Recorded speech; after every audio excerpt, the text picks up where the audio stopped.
Oh. So we are here with Cal Volpe, a local artist. We are here to interview him about his upcoming project and his album coming out. So Port Coquitlam, it seems pretty special to you. What's one thing about your hometown that has shaped who you are today?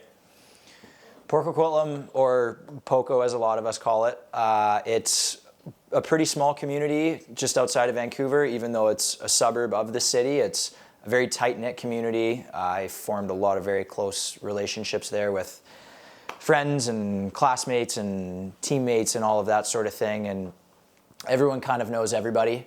So that really, you get to build really strong relationships, and that helped build me as a person as well. And you've just released your first album. What does that moment feel like for you? Does it feel surreal or more like a relief? Very exciting. I wouldn't say it's a relief at all because, to be honest, it's not something that even a couple years ago I anticipated would happen. So when the opportunity arose, I had all of these songs, and when the opportunity came about to put them all together into an album, I was ecstatic. And the whole process has been a ton of fun and much better than I anticipated it could have been. So it feels quite surreal, to be honest. It'll probably take a little bit to sink in. You are a folk singer, which often means lyrics are really important to you. What's your process of turning a thought or a feeling into a full-blown song? I would say, yeah, folk music is a big influence on me. I don't typically call myself a folk singer or folk musician just because I like to do all of it. I know my first release, Riverwalks, was very folky, but I pull influence from all sorts of genres, from jazz and hip-hop and classical to rock and blues and a little bit of country and all of that sort of thing. So I just try to blend them all into one genre, if you could call it that. Do you ever find yourself in a creative rut? If so, what's your go-to trick for getting the music flowing again? Yeah, if I'm ever finding myself in a rut with coming up with new songs or licks or melodies or anything like that, typically it's just because I haven't been putting the time or setting aside the time to sit down and actually write. A lot of people believe it's this thing that will just pop up and just happens out of nowhere, which sometimes can be the truth, but more often than not, it's showing up every day, putting in the time, and getting things flowing for the real gold to come out. And is there a particular instrument, sound, or even a place that just clicks when you're writing? Yeah, I write most of my music on my acoustic guitar. The odd time I'll use my electric guitar, but I'm primarily a guitarist, so that's where it typically comes from.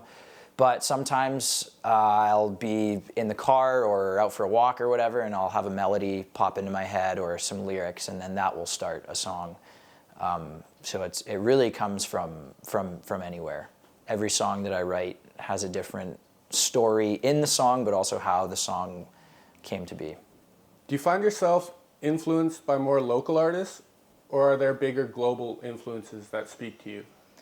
Initially, it was the larger, popular, well-known, or more well-known artists. Some people that I've taken a lot of influence from over the years are John Mayer and Jimi Hendrix, Marcus King, some great guitar players at the top of that list, and some great singer-songwriters like Paul McCartney and Ed Sheeran, and the sound of the Red Hot Chili Peppers. They're my favorite band. I love those guys. So it started there, but the more I grew in the scene here in Kelowna and in Victoria, where I was living before, and the more local artists I met and got to interact with, then I started pulling from a lot of them and picking their brain and learning from their styles and how they operate. What's something that you listen to that people might be surprised to hear you enjoy? I actually, when I'm at home, what I listen to more often than any other genre actually is jazz. I love, probably 5 or 6 years ago, I got very into jazz music. Some of the older stuff in the 30s, 40s, even 50s, that sort of bebop era, as well as recently a lot of classical music, which clearly I don't play much of, if at all, but I love the sound of it, and what some of those composers have been able to do sonically is amazing, and I love it. What's a song on your album that feels like it has the most of you in it, emotionally or personally? Yeah, all of these songs are very personal. They come from my direct experiences or experiences from friends or family or just people that I observe. But one that really sticks out as coming from the heart and my direct experience is Keep On Moving. That one, especially the style of that song in a hip-hop fashion, was very lyrically based. So writing that really came from the heart, and it allowed me to pour everything into that. Every artist has moments of doubt. So how do you navigate those "what am I doing with my life" moments, especially when it comes to something as personal as music?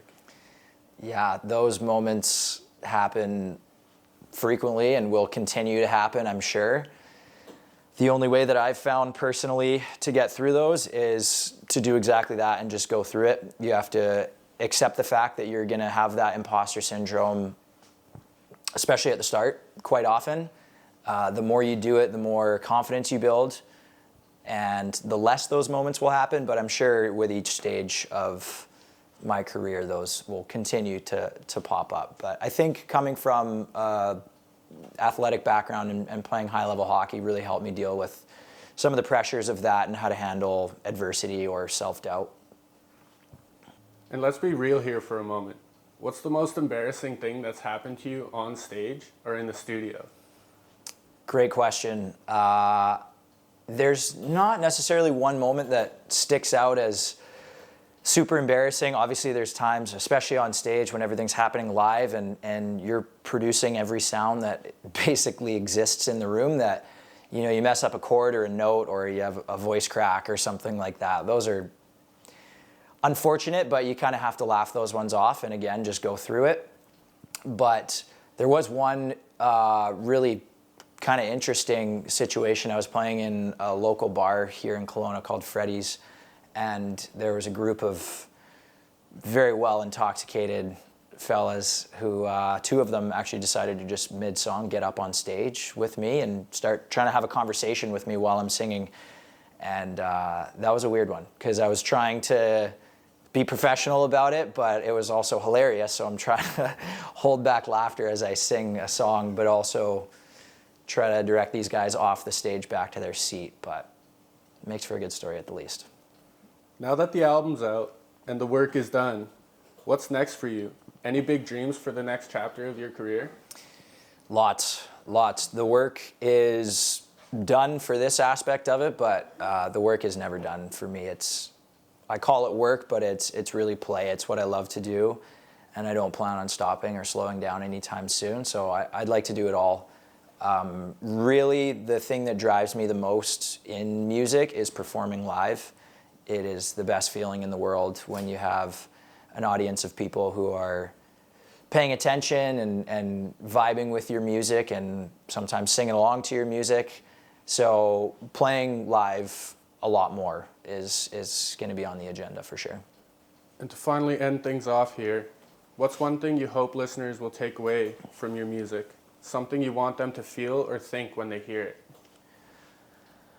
That's a great question. I think with my music, it's like I said, it comes from a very personal place, and for me, it's just an outlet to get my own sort of emotions and stuff going on inside out. And whether people like it or hate it or love it, I just hope they take it for what it is, and hopefully it can connect with people to enjoy the music, enjoy the lyrics, and learn a little bit more about how I see things in the world. Your writing style is very interesting and uses a lot of metaphors. Do you mind shedding some light and explaining them? Yeah, I love metaphorical writing and symbolism and hidden meaning in song. In Keep On Moving, for example, the whole second verse might seem like I've gone through some tough, dark times in my life, but really that whole second verse is me reflecting on my hockey playing days. So, for example, the line where it says, "I took a blade to the rib cage and put my heart out on the line," that's the blade of a hockey stick, so getting speared in the stomach or in the chest. And I was a defenseman in hockey, and if you know anything about that, when you're in the offensive zone attacking, trying to score a goal, the defenseman is up towards the blue line. That's his position. So put my heart out on the line, on the blue line. that sort of thing. And then at the end of that verse, I say, find what feeds your soul and spirit. And that is a bit of a double entendre, which I thought was kind of cool, where you have to find what feeds your soul, so your passion, and spirit, S-P-I-R-I-T, but also find what feeds your soul, and spirit as in hunting, to feed yourself as well.